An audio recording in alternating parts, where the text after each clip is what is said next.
உறவுகளே, நம்ம 28வது எபிசோடாக எங்கு நடந்த சம்பவத்தை பற்றி இன்னைக்கு பார்க்க போகிறோம்னா, தமிழ்நாட்டில் உள்ள மயிலாடுதுறையிலிருந்து 20 கிலோமீட்டர் தொலைவில் உள்ள ஒரு அழகிய கிராமத்தில் நடந்த திகில் சம்பவத்தை தாங்க இன்னைக்கு நாம பார்க்க போகிறோம். இந்த சம்பவத்தில் ஒரு குடும்பத்தின் நபருக்கு பில்லி சூனியம் செய்வனை வைத்து அந்த குடும்பத்தையே ஆட்டி படித்த சம்பவத்தை பற்றி தாங்க பார்க்க போகிறோம். அம்மா அப்பா 4 பேர் மட்டும்தான் இருக்கிறாங்க.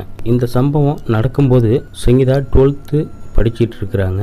அவங்க அண்ணனை பற்றி சொல்லணும்னா சென்ட்ரிங் வேலைக்கு போவாருங்க. கிராமத்து நண்பர்கள் கூட சேர்ந்து சென்ட்ரிங் வேலைக்கு போகிறது அவருடைய வழக்கங்க. வெளியூர்லேயும் போய் தங்கி வேலை பார்ப்பாங்க. அப்படி தாங்க அவங்க கிராமத்து நண்பர்களோடு சேர்ந்து சென்னையில் இருக்கிற குறிப்பிட்ட இடத்துல சென்ட்ரிங் வேலை இருப்பதாக இவங்க எல்லாருமே போயிட்டு ஒரு 2-3 வாரம் ஆகுதுங்க. அவங்க கிராமத்தில் என்ன நடக்குதுன்னு பார்த்தீங்கன்னா, அவங்க அம்மா அப்பா 2 பேருமே விவசாய வேலைக்கு போவாங்க. அவங்க காலையிலேயே ஒரு 7-8 மணிக்கெல்லாம் போனாங்கன்னா